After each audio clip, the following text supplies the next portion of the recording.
ഒരു കുടുംബം ഇത്രയേറെ ഖുർആൻ വിശാലമായി പറയേണ്ട ഒരു കാര്യമുണ്ടോ എന്നൊരു ചിന്തയുണ്ടാവും. യഥാർത്ഥത്തിൽ ഒരു കുടുംബം സമൂഹത്തിൽ രൂപീകരിക്കപ്പെടുക എന്നതിൻ്റെ ഏറ്റവും വിശാലമായ അർത്ഥം എന്താണ്? നിങ്ങളുടെ എല്ലാവരെയും അനുമതിയോടെ ഞാൻ എൻ്റെ വിഷയത്തിലോട്ട് കിടക്കട്ടെ. അള്ളാഹു നാം ഏവരെയും സ്വീകരിക്കുമാറാകട്ടെ. നാം താമസിക്കുന്ന നമ്മുടെ ജില്ലയായ കേരളത്തിൻ്റെ തലസ്ഥാനമായ തിരുവനന്തപുരം ജില്ലയുടെ സ്ഥിരാകേന്ദ്രമായ തിരുവനന്തപുരം നഗരത്തിൻ്റെ ഭാഗത്ത് നാം പലപ്പോഴും കാണാൻ ആഗ്രഹിക്കുന്ന, കാണാൻ പോയി എത്തുന്ന കാഴ്ച ബംഗ്ലാവിനപ്പുറമുള്ള മ്യൂസിയത്തിൻ്റെ വടക്കേ വാതിലിൽ ഒരു വലിയ ജീവിയുടെ പ്രതിമ പണിതു വച്ചിട്ടുണ്ട്. മ്യൂസിയത്തിൻ്റെ മുമ്പിലുള്ള റോഡിലൂടെ പോയാലും കാണാം, അതിൻ്റെ ഇടഭാഗത്ത് ഗേറ്റിന്റെ കയറിപ്പോകുന്ന ഗേറ്റിന്റെ വലതുഭാഗത്തായി ഒരു വലിയ ജീവിയുടെ രൂപം പണിത് സിമന്റിൽ തീർത്തു വെച്ചിട്ടുണ്ട്. നൂറ്റാണ്ടുകൾക്ക് മുമ്പ് പ്രാചീന കാലഘട്ടത്തിൽ ഈ ഭൂമിയിൽ ജീവിച്ചിരുന്ന, ആ കാലഘട്ടത്തിലെ ഭൂമിയിലെ ഏറ്റവും വലിയ ജീവി എന്ന അപരനാമത്തിൽ അറിയപ്പെട്ട ദിനോസർ എന്ന് പറയുന്ന ഒരു ജീവിയുടെ പ്രതിമയാണ് മ്യൂസിയത്തിന്റെ കവാടത്തിൽ സ്ഥാപിച്ചു വെച്ചിരിക്കുന്നത്. ഒരു കാലഘട്ടത്തിൽ ഈ ഭൂമിയിൽ ജീവിച്ചിരുന്ന ആനകളെ പോലെ, കടുവകളെ പോലെ, പുലികളെ പോലെ, ഈ ഭൂമിയിലുണ്ടായിരുന്ന സർവ്വ ജീവജാലങ്ങളെ പോലെ ഒരു കാലഘട്ടത്തിൽ ഈ ഭൂമിയിൽ ജീവിച്ചിരുന്ന ഒരാനയെ പോലും പിടിച്ചു തിന്നാൻ കഴിയുമായിരുന്ന, പലപ്പോഴും സ്തോഭജനകമായ അഭ്രപാളികളിലൂടെ, കാഴ്ചകളിലൂടെ നാം കണ്ടുപരിചയിച്ച, ലോകത്ത് കടന്നുപോയ, എന്നാൽ ഇന്ന് ഈ ഭൂമി ലോകത്ത് ഒരെണ്ണത്തെ പോലും എടുത്തു കാണിക്കാൻ പറ്റാത്ത രീതിയിൽ വംശനാശം സംഭവിച്ചു പോയ ലോകത്തിലെ ഒരു വലിയ ജീവിയാണ് ദിനോസർ. ആ ദിനോസർ ഈ ഭൂലോകത്ത് ജീവിച്ചിരുന്നു എന്നതിൻ്റെ ഏക തെളിവ് ആ കാലഘട്ടത്തിലെ ആളുകൾ എഴുതി വച്ച നരവംശ ശാസ്ത്രജ്ഞരുടെ പഠനങ്ങളും നാം പഠിക്കുന്ന ചരിത്രങ്ങളുമൊക്കെയാണ്. ഭൂമിയിലെ ഏറ്റവും വലിയ ആനയേക്കാൾ 7 ആനയുടെ വലിപ്പമുള്ള ഒരു ജീവി ഈ ഭൂലോകത്ത് ജീവിച്ചിരുന്നു എന്ന് നമുക്കറിയാൻ, അങ്ങനെ ഒരു ജീവി ഈ ഭൂലോകത്ത് ഉണ്ടായിരുന്നു എന്ന് നമുക്ക് അറിയാൻ, പിൽക്കാലത്ത് വരുന്ന മനുഷ്യർക്ക് അത് അറിയാൻ വേണ്ടി അതിന്റെ പ്രതിമ മ്യൂസിയത്തിന്റെ കവാടത്തിൽ സ്ഥാപിക്കപ്പെടേണ്ടി വരുന്നു എന്ന് പറയുമ്പോൾ അതിന്റെ അർത്ഥം എന്താ? എന്തുകൊണ്ടാണ് സഹോദരങ്ങളെ ഈ മനുഷ്യനേക്കാൾ ഏറെ വലിപ്പമുണ്ടായിരുന്ന, ഈ മനുഷ്യനെ പോലും ഒരു നിമിഷം കൊണ്ട് വിഴുങ്ങാൻ കഴിയുമായിരുന്ന ദിനോസർ എന്ന് പറയുന്ന ലോകത്തിലെ ഏറ്റവും വലിയ ജീവികൾ, ആ ജീവികളൊക്കെ ഈ ഭൂലോകത്ത് നിന്ന് അപ്രത്യക്ഷമായി പോയി വംശനാശം സംഭവിക്കാനുള്ള കാരണം എന്താ? ചിലപ്പോൾ ചില സമയത്തൊക്കെ നമ്മൾ പത്രമെടുത്താൽ ആ പത്രത്തിൽ കാണാം അപൂർവ ഇനത്തിൽപ്പെട്ട ചില ചിത്രശലഭങ്ങളെ കണ്ടെത്തി. അവയെല്ലാം ഈ ലോകത്ത് നിന്ന് വംശനാശം സംഭവിച്ചു കൊണ്ടിരിക്കുകയാണ്. ചില മൂങ്ങകളെ, വെള്ളിമൂങ്ങ എന്ന് പറയുന്ന ഒരു മൂങ്ങയുണ്ട്, അതിനെ പിടിക്കലും കൊല്ലലും ഹറാമാണ് എന്ന് വനം ജീവി വകുപ്പ് ഫത്വ ഇറക്കിയിരിക്കുകയാ. കാരണം അതെല്ലാം അപൂർവമായ വർഗത്തിൽപ്പെട്ടതാണ്. ഈ ഭൂമിയിൽ നമ്മുടെ വീട്ടിലെ ഏതെങ്കിലും പ്ലാവിലോ മാവിലോ അല്ലെങ്കിൽ നമ്മുടെ വീടിന്റെ മുറ്റത്തെ ചെടിയിലോ അപൂർവമായ വർഗത്തിൽപ്പെട്ട ഒരു വന്യജീവിയോ ഒരു ചിത്രശലഭമോ കടന്നു വന്നാൽ അത് ലോകത്തിലെ ഏറ്റവും വലിയ വാർത്തയാകുമ്പോ, എന്റെ പ്രിയപ്പെട്ട സഹോദരങ്ങളെ, നിങ്ങളൊന്ന് ആലോചിച്ചു നോക്കുക. ലോകത്തിൽ ഈ മനുഷ്യനേക്കാൾ വലിയ ധാരാളം ജീവജാലങ്ങൾ ഉണ്ടായിട്ട് അവയൊക്കെ നൂറ്റാണ്ടുകൾ കഴിഞ്ഞപ്പോൾ ഈ ഭൂമിയിൽ ഒന്നുപോലും എടുക്കാനില്ലാതെ അവയെല്ലാം നഷ്ടപ്പെട്ടു പോയി അപൂർവമായ വർഗത്തിൽ പെട്ടുപോകാനുള്ള കാരണം എന്താ? ഒരേ ഒരൊറ്റ കാരണം മാത്രമേ ഉള്ളൂ, ആ ജീവിവർഗങ്ങൾ. പക്ഷെ ഇന്നേ വരെ മനുഷ്യൻ എന്ന് പറയുന്ന പ്രപഞ്ചത്തിന്റെ ആദ്യ തുടക്കം മുതലുണ്ടായിരുന്ന മനുഷ്യൻ എന്ന വർഗം, ആ വർഗത്തിന് ഇതേവരെ വംശനാശം സംഭവിച്ചിട്ടില്ല. കാരണം എന്താ? കാരണം ഒരേ ഒരു കാരണം മാത്രമേ ഉള്ളൂ.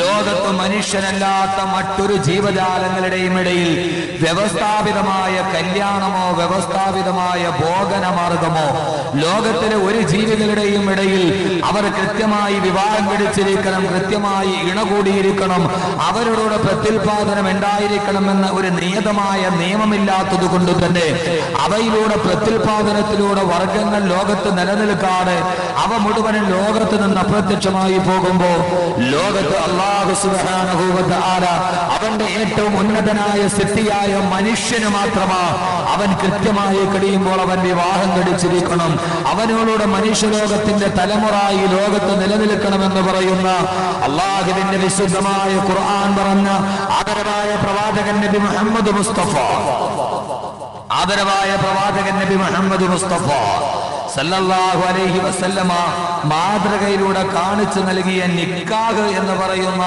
വിവാഹം എന്ന് പറയുന്ന ഒരു കർമ്മമുള്ളത് കൊണ്ടാണ് ഇന്നും മനുഷ്യന്റെ തലമുറ ഈ ഭൂലോകത്ത് വംശനാശം സംഭവിക്കാതെ നിലനിൽക്കുന്നത്. എന്തേ പറവകളെ ഒന്നും കാണാത്തത്, ചിത്രശലഭങ്ങളെയൊക്കെ കാണാത്തത് എന്താ? കാരണം ഒരു ചിത്രശലഭങ്ങൾക്ക് നിർബന്ധമില്ല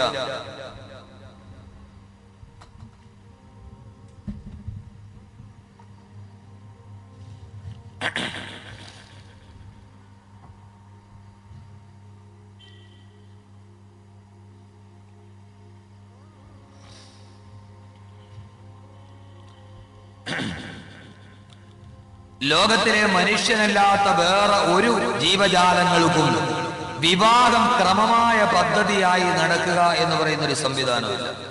നിങ്ങൾ ആരെങ്കിലും കണ്ടിട്ടുണ്ടോ മനുഷ്യനല്ലാത്ത വേറൊരു ജീവി കല്യാണം ആലോചിക്കുന്നതും പള്ളിയിൽ വെച്ച് നിക്കാഹ് നടത്തുന്നതും അത് വ്യവസ്ഥാതമായിട്ട് രേഖപ്പെടുത്തുന്നതും പിന്നെ കൂട്ടിക്കൊണ്ടു പോകുന്നതും? ഇങ്ങനെ നമ്മുടെ നാട്ടിൽ നടക്കുന്ന നിക്കാഹിന്റെ ഒരു രൂപം മനുഷ്യനില്ലാതെ വേറെ ജീവജാലങ്ങൾ കാണിച്ചു തരാൻ പറ്റില്ല, ഇല്ല. ഈ പവിത്രമായ നിക്കാഹിനെ, കുടുംബ ബന്ധം എന്നതിനെ അള്ളാഹു കൃത്യമായി വെച്ചത് കൊണ്ടാണ് അള്ളാഹു വിവാഹം എന്നതിന്റെ വെച്ചതിന്റെ ഏറ്റവും പ്രധാനപ്പെട്ട ലക്ഷ്യമെന്താ? അള്ളാഹു മനുഷ്യൻ വിവാഹം കഴിക്കണമെന്ന് പറഞ്ഞതിന്റെ ലക്ഷ്യമെന്താ? അള്ളാഹുവിന്റെ ഖുർആൻ തന്നെ പറയുന്നത് കേൾക്കുക, യാ അയ്യുഹന്നാസ് ഇത്തഖൂ റബ്ബകുമുല്ലദീ ഖലഖകും മിൻ നഫ്സിൻ വാഹിദ വഖലഖ മിൻഹാ സൗജഹാ വബത്ഥ മിൻഹുമാ റിജാലൻ കസീറൻ വനിസാ. ഓ ജനങ്ങളെ, അല്ലാഹുവിനെ നിങ്ങൾ സൂക്ഷിക്കണേ. അല്ലാഹു ആരെന്നറിയുമോ? അവൻ ആരെന്നറിയുമോ? ഖലഖകും മിൻ നഫ്സിൻ വാഹിദ, ഒരേ ഒരു ശരീരത്തിൽ നിന്ന് നിങ്ങൾക്ക് ജന്മം നൽകിയതാ. മാത്രമോ വഖലഖ മിൻഹാ സൗജഹാ വഖലഖ മിൻഹാ സൗജഹാ. അല്ലാഹു നിങ്ങളിൽ നിന്ന് തന്നെ ഒരു ഇണയെ നിങ്ങൾക്ക് ഏർപ്പെടുത്തി തന്നതെന്തിനാ? ഒരു കാലഘട്ടം എത്തുമ്പോൾ അല്ലാഹു നിങ്ങൾ വിവാഹം കഴിക്കണമെന്ന് ശഠിച്ചതെന്തിനാ? അല്ലാഹുവിന്റെ വിശുദ്ധമായ ഇസ്ലാമിന് ബ്രഹ്മചര്യമില്ല. ഒരാൾ വിവാഹം കഴിക്കാൻ പാകമെത്തിക്കഴിഞ്ഞാൽ, ഒരു പുരുഷൻ വിവാഹം കഴിക്കുന്ന പാകമെത്തിക്കഴിഞ്ഞാൽ അല്ലാഹു പറയുന്നവൻ വിവാഹം കഴിച്ചിരിക്കണം. എന്തിനാ വിവാഹം കഴിക്കുന്നത്? എന്തിനാ? പ്രായമായ ആളൊരു വിവാഹത്തിലൂടെ ഒരു ഇണയെ തന്റെ ജീവിതത്തിലോട്ട് കൊണ്ടുവരുന്നത് എന്തിനാ? അല്ലാഹു പറയുകയാണ്, മനുഷ്യവർഗം ഈ ലോകത്ത് ജീവിച്ചിരുന്നു എന്നറിയാൻ, നാളെ മ്യൂസിയത്തിന്റെ കവാടത്തിൽ മനുഷ്യന്റെ പ്രതിമ സ്ഥാപിക്കാതിരിക്കാൻ, മനുഷ്യന് വംശനാശം സംഭവിച്ചു പോകാതിരിക്കാൻ, വബത്ഥ മിൻഹുമാ റിജാലൻ കസീറൻ വനിസാ. അല്ലാഹു പറയുകയാ, വബത്ഥ മിൻഹുമാ, ആ വിവാഹത്തിലൂടെ ഈ ലോകം മുഴുവനും പരക്കട്ടെ. റിജാലൻ കസീറാ, ധാരാളം പുരുഷന്മാരും വനിസാ, ധാരാളം സ്ത്രീകളും ഉണ്ടാകുന്ന ഒരു തലമുറ. ലോകാവസാനം വരെ മനുഷ്യൻ ഇവിടെ നിലനിൽക്കാൻ കാരണം എന്റെ സഹോദരങ്ങളെ, മനുഷ്യനെ അല്ലാഹു നിക്കാഹ് പറയാൻ പറഞ്ഞിട്ടുണ്ട്. മനുഷ്യനൊരിക്കലും പക്ഷികളെ പോലെയല്ല, മനുഷ്യനും പറവകളെ പോലെയല്ല. ധാരാളം ആളുകൾ ചോദിക്കാനുണ്ട്, ഒരു ജീവിതത്തിന്റെ രഹസ്യമായ ജീവിതത്തിലും മതത്തിന്റെ ഇടപെടലുകൾ എന്തിനാ? എന്തിനാ മതം ഇതിൽ ഇടപെടുന്നത്? എന്തിനാ? ഒരു പെണ്ണും അവളുടെ ഭർത്താവ് കിടപ്പുമുറിയിൽ കയറി വാതിലടച്ചാൽ എന്തിനാണ് മതം അതിൽ ഇടപെടുന്നത്? എന്തിനാ? അവർക്ക് ഇഷ്ടമുള്ളതുപോലെ ബോധിച്ചുകൂടെ? അവർക്ക് ഇഷ്ടമുള്ളതുപോലെ കഴിഞ്ഞുകൂടെ? എന്തിനാണ് മതം അതിൽ ഇടപെടുന്നത്? എന്തിനാണെന്ന് ചോദിച്ചാൽ, സഹോദരങ്ങളെ, ജീവികളുടെ സ്വഭാവമാണ്. കാണുന്നിടത്ത് വെച്ച് ബോധിക്കുക, ഇഷ്ടമുള്ളവരുമായി പിണചേരുക. അത് ഭാര്യയൊന്നുമില്ല, അന്യതൊന്നില്ല, ഒന്നുമില്ലാത്ത വേർതിരിവുള്ളത് മൃഗങ്ങൾക്കാണ്, ജന്തുക്കൾക്കാണ്. വേർതിരിവുള്ളത് മനുഷ്യർ മാത്രമാണ്. പല ആളുകളും പറയാറുണ്ട്, രഹസ്യ ജീവിതത്തിലും മതത്തിന്റെ സാന്നിധ്യം എന്തിനാ? ഒരു വിഭാഗം ആളുകൾ, പല ആളുകളും വിവാഹം കഴിക്കല് പോലും അനുവദനീയമാക്കിയിട്ടില്ല. ചില ആളുകൾക്ക് വിവാഹം പോലും നിഷിദ്ധമാ. പക്ഷേ എന്റെ ചെറുപ്പക്കാരോട് ഞാനൊന്ന് പറയട്ടെ, അള്ളാന്റെ വിശുദ്ധമായ ഖുർആൻ പറഞ്ഞതെന്താ? ചില ആളുകൾ ഒരു പടി കൂടി പറഞ്ഞിട്ട് യുവസമൂഹത്തോട് പറഞ്ഞതെന്താ? എന്തിനാ നിങ്ങൾ വിവാഹം എടുക്കുന്നത്? എന്തിനാ? ഒരു പെണ്ണിനെ പിടിച്ച് തലയിൽ വെച്ചിട്ട് കുടുംബമാരെ ചുമലിലേറ്റുന്നത് എന്തിനാ? ലോകത്തുള്ള ഇസങ്ങൾ പറഞ്ഞതെന്താ? പുരോഗമനത്തിന്റെ പടിവാതിലോട്ട് കടന്നതെന്താ? സമൂഹത്തിനോട് പറഞ്ഞതെന്താ? പാറി നടക്കും പറവകളൊന്നും വേലി കഴിക്കാറില്ല. പാറി നടക്കും പറവകളൊന്നും വേലി കഴിക്കാറില്ല. പാറി നടക്കുന്ന പറവകൾ കല്യാണം കഴിക്കാറില്ലല്ലോ.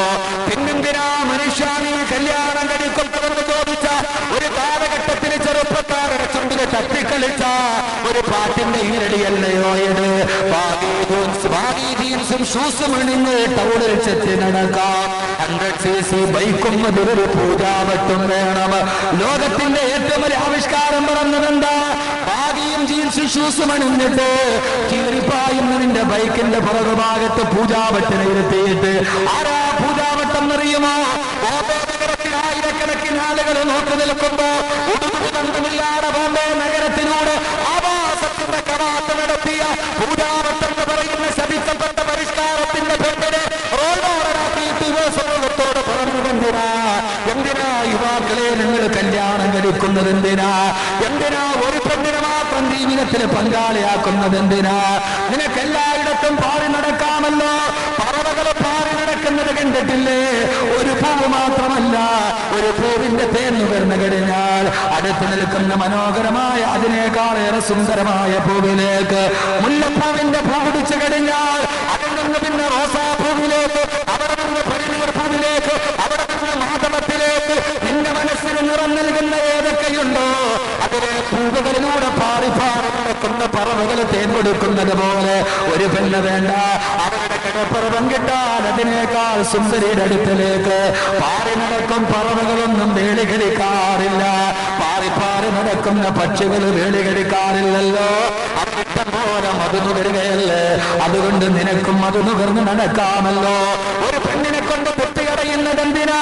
ജീവിതത്തിന്റെ മേച്ചിൽ പുറങ്ങളിലെ കണ്ടതിലെല്ലാം നിറങ്ങാമല്ലോ എന്ന് കൊടുക്കുമ്പോ സഹോദരങ്ങളെ, അല്ലാഹുവിന്റെ റസൂല് പറഞ്ഞൊരു വാക്ക് കേൾക്കുക. പലപ്പോഴും നിങ്ങളുടെ മനസ്സിലൊരു സംശയമുണ്ടാകാം. എന്തിനാ 4 ദിവസം കൊണ്ട് ഖുർആനിലെ കുടുംബം എന്ന വിഷയം പറയുന്നത്? എന്തിനാ? പിതാവിനെ കുറിച്ച് പറയുന്നത് എന്തിനാ? ഭാര്യയെ കുറിച്ച് പറയുന്നത് എന്തിനാ? ഭർത്താവിനെ കുറിച്ച് പറയുന്നത് എന്തിനാ? അല്ലാഹുവിന്റെ റസൂല് പറഞ്ഞതെന്താ? മനുഷ്യൻ പറവയെ പോലെയല്ലല്ലോ, മനുഷ്യൻ കാക്കയെ പോലെയല്ലല്ലോ, മനുഷ്യൻ കോഴിയെ പോലെയല്ലല്ലോ. കാണുന്നിടത്ത് വെച്ച് കാമവികാരങ്ങളും മറ്റും നിന്റെ മനസ്സിലോട്ട് വലിച്ചെടുത്തുന്ന സാക്ഷാൽ കോഴിയെ പോലെയല്ലല്ലോ മനുഷ്യന്. അല്ലാഹു പറഞ്ഞതെന്താ? വലഖദ് കറംനാ ബനീ ആദം. ആദമിന്റെ മക്കളെ ഞാൻ ബഹുമാനിച്ചിരിക്കുകയാ. ആദമിന്റെ മക്കളെ ഞാൻ ബഹുമാനിച്ചിരിക്കുകയാ. അല്ലാഹു ഖുർആനിൽ പറഞ്ഞില്ല പറവകളെ ബഹുമാനിച്ചെന്ന്. അല്ലാഹു പറഞ്ഞില്ല പക്ഷികളെ ബഹുമാനിച്ചെന്ന്. അല്ലാഹു പറഞ്ഞില്ല മനുഷ്യരല്ലാത്ത ഏതാണ്ട് 5,99,999,999 പരം വരുന്ന ജീവജാലങ്ങളുണ്ട്. അവയൊന്നും അല്ലാഹു ബഹുമാനിച്ചിട്ടില്ല. അല്ലാഹു ബഹുമാനിച്ച ഒരേ ഒരു സിദ്ധിയാരാ? അല്ലാഹു ബഹുമാനിച്ച ഒരേ ഒരു സിദ്ധിയാരാ? അല്ലാഹുവിന്റെ ഖുർആൻ തന്നെ പറഞ്ഞതെന്താ? വലഖദ് കറംനാ ബനീ ആദം.